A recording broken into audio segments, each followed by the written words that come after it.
فيا أيها المسلمون أوصيكم وإياي بتقوى الله فقد فاز المتقون.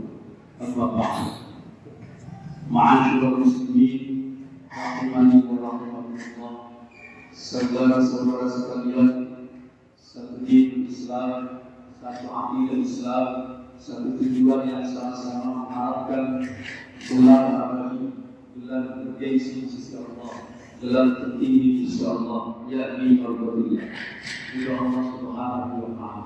Kemudian satu tujuan pula yang sama-sama mengharapkan tempat abadi, tempat bergengsi di sisi Allah Subhanahu wa Ta'ala, tempat tertinggi yakni Jannatul Na'im, surga Allah Subhanahu wa Ta'ala. Bersyukur hadirin kita di kesempatan Allah untuk menapaki sisa-sisa umur panjang kita. Semoga di sisa-sisa umur panjang kita ini Allah berikan harapan, secuil asa kepada kita untuk sama-sama melihat dengan kepala mata telanjang tegaknya dengan Islam di bumi Indonesia, bahkan seluruh dunia. Kemudian bersyukur pula hadirin, Allah masih memberikan kepada kita teguran dua hal.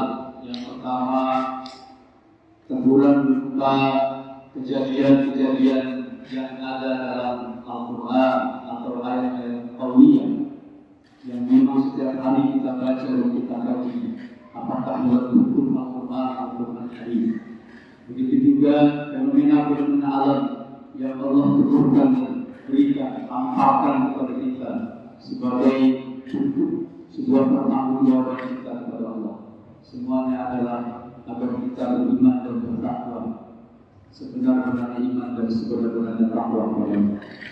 Karena yang hadirin, dalam fenomena alam yang ada sekarang ini, ke depan kita akan menghadapi ujian yang sangat besar, yakni pemilihan kepala daerah, pemilihan bupati atau wali kota, bahkan gubernur di seluruh Indonesia secara serentak. Apa makna yang perlu kita ambil sebagai tanggung jawab seorang muslim mensikapi bagaimana sikap kita terhadap karakter seorang muslim. Oleh karena itu, izinkan Fatih membacakan sekelumit tentang watak karakter sebuah masyarakat yang mana akan dipimpin oleh siapa, model kayak gimana para pemimpin. Baik hadirin yang berbahagia, di setiap negeri sejak dahulu hingga saat ini selalu ada Allah takdirkan sekelompok orang dengan segala kekuasaan di tangannya yang mampu melakukan 1001 cara, 1001 tipu daya. Modus utamanya adalah mereka mengeksploitasi, menunggangi rakyat demi kepentingan pribadinya. Seperti yang Allah peringatkan kepada kita dalam surat Al-An'am ayat 123, wa kadzalika ja'alna fi kulli ummatin fi kulli akabira mujrimina liyakfuru fiha wa ma yakfuruna illa bi anfusihim wa ma yashkurun. Dan demikianlah kata Allah, pada setiap negeri kami jadikan pembesar-pembesar yang jahat agar melakukan tipu daya di negeri itu, tetapi mereka hanya menipu dirinya sendiri tanpa menyadari. Hadirin, para pemimpin yang dimaksud apa dalam pemimpinan dalam ayat ini adalah mereka bisa berwujud para pemimpin, bisa bereksis dari kekuasaan, orang-orang kaya, penguasa-penguasa ekonomi, dunia usaha, penguasa media informasi, bahkan artis ternama sekalipun. Bisa juga mereka bisa berbentuk para ilmuwan, ulama, kiai, habaib atau intelektual sekalian. Hadirin, kadang mereka bergerak sendiri-sendiri, tetapi kerap juga melakukan kerjasama. Ada yang kerjasama sifatnya sementara, tapi ada juga yang bertahan lama. Mereka juga mempunyai jaringan sampai ke tingkat paket yang paling bawah sekalipun.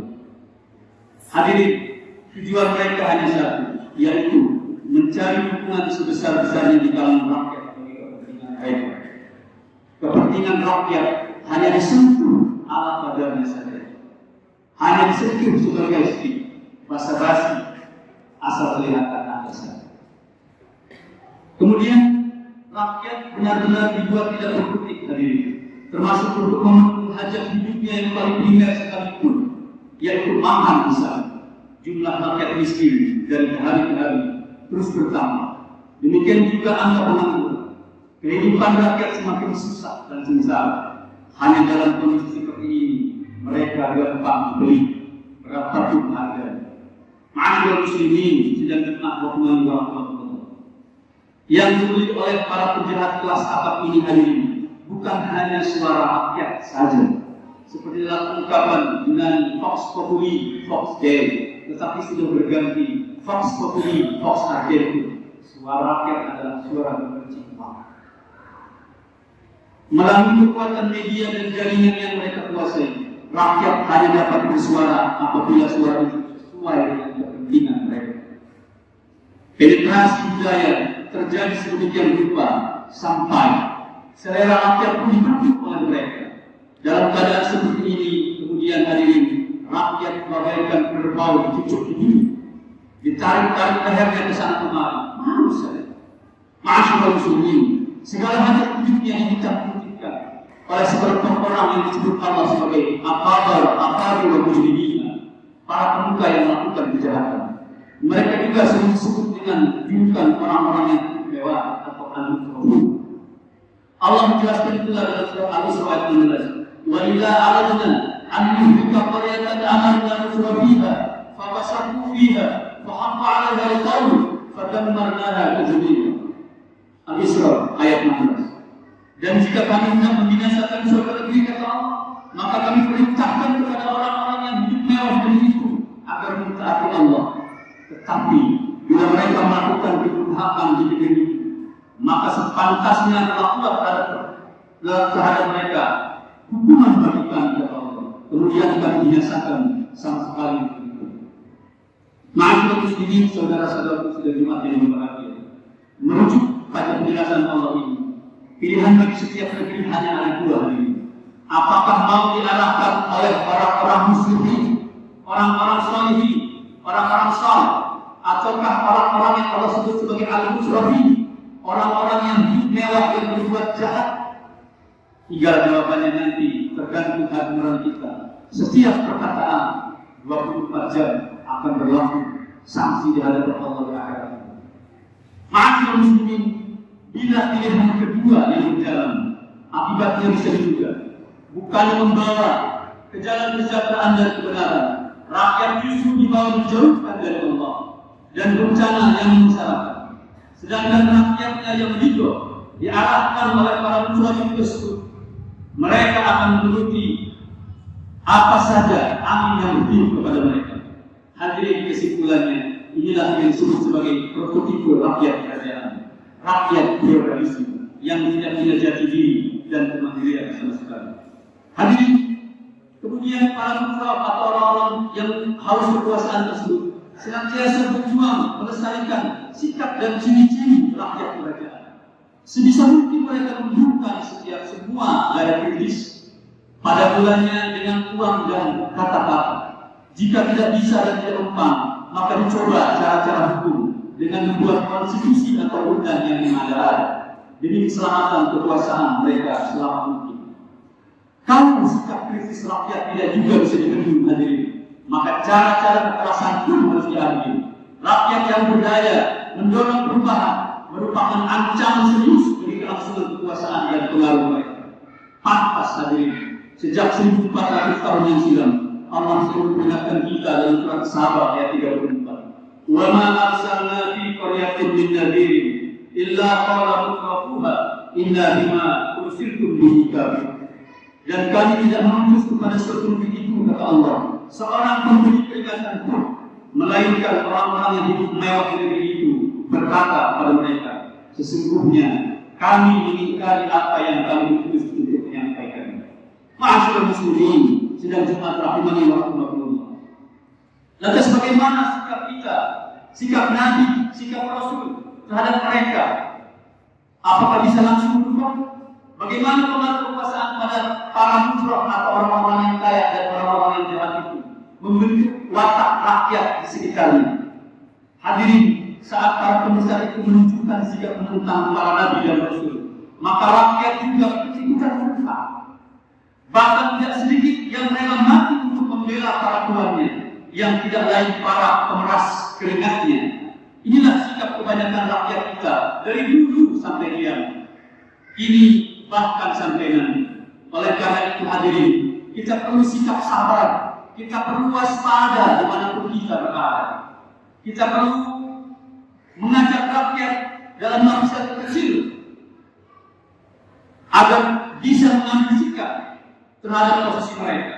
Allah menggambarkan sangat rinci mengenai perilaku rakyat kebanyakan tersebut, yang artinya walau tara, dan alangkah mengerikan kalau kamu melihat ketika orang-orang yang zalim itu dihadapkan kepada Tuhan, sebagian mereka mengembalikan perkataan kepada sebagian yang lain. Orang-orang yang dianggap lemah berkata pada orang-orang yang menyombongkan diri, kalau tidak karena kamu, tentulah kami menjadi orang-orang mukmin. Ma'asyiral muslimin sidang Jumat yang berbahagia. Mereka sekumpulan orang-orang yang berdaya, mandiri dan memiliki kesejatian sempurna adalah orang-orang yang disebut sebagai rakyat khilafah. Maaf, bukan rakyat khilafah yang digembur-gemburkan oleh HTI, bukan. Tapi rakyat yang berdaulat, rakyat yang bersemi bersama para pemimpin atas negerinya, bukan rakyat yang menjadi joros di negerinya sendiri.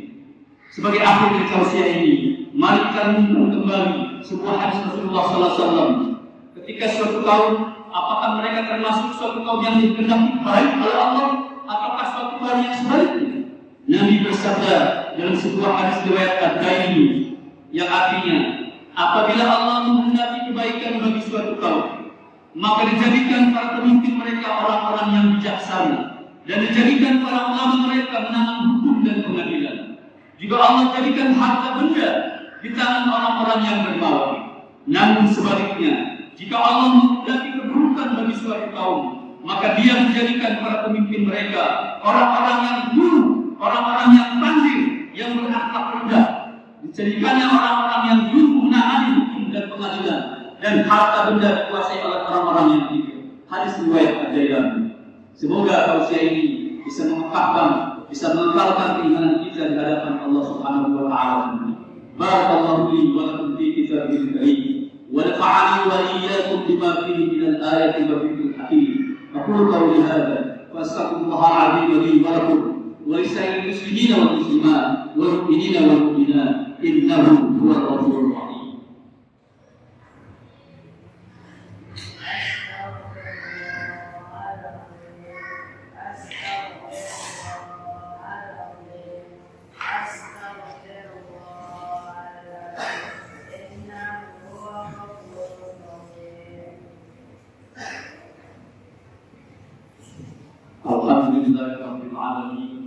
والعاقبة للمتقين ولا عدوان إلا على الظالمين. أشهد أن لا إله إلا الله الملك الحق المبين، وأشهد أن محمدا عبده ورسوله المبعوث رحمة للعالمين. اللهم صل وسلم على نبينا محمد وعلى آله وصحبه أجمعين. قال الله تعالى في كتابه الكريم: أعوذ بالله من الشيطان الرجيم. إن الله وملائكته يصلون على النبي يا أيها الذين آمنوا صلوا عليه وسلموا تسليما.